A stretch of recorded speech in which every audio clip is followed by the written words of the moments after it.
soy lo que soy, porque el gran yo soy lo dijo de mí.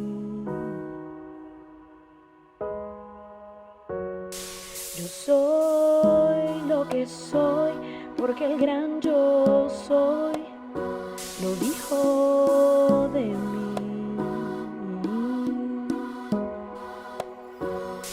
Yo soy lo que soy, porque el gran yo soy lo dijo de mí. Oh, yo soy lo que soy, porque el gran yo soy lo dijo de mí.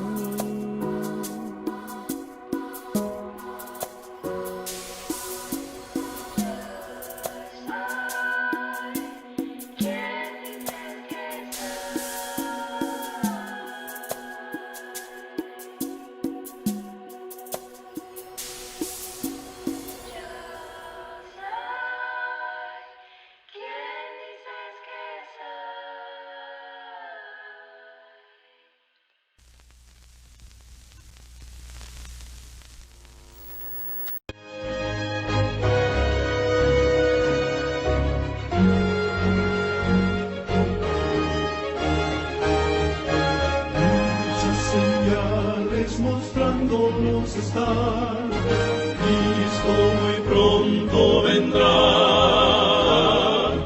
Un nuevo sol de un nuevo día va a brillar cuando regrese Jesús. Pronto vendrá, Cristo muy pronto vendrá. Un poquito más y el que ha de venir vendrá, porque queremos motivarte a estudiar profundamente la palabra de Dios, porque alrededor nuestro las señales indican que Cristo viene pronto. Proyecto Sion es una plataforma virtual que tiene el propósito de entrar hasta tus hogares y entonces llevarte el mensaje de salvación en Cristo Jesús, porque Jesús viene ya. Sintonícenos en YouTube, Proyecto Sion en Facebook, en la mañana en los devocionales, el blog de Proyecto Sion, y únete al grupo de oración de Proyecto Sion. Jesús, no lo olvide, viene pronto.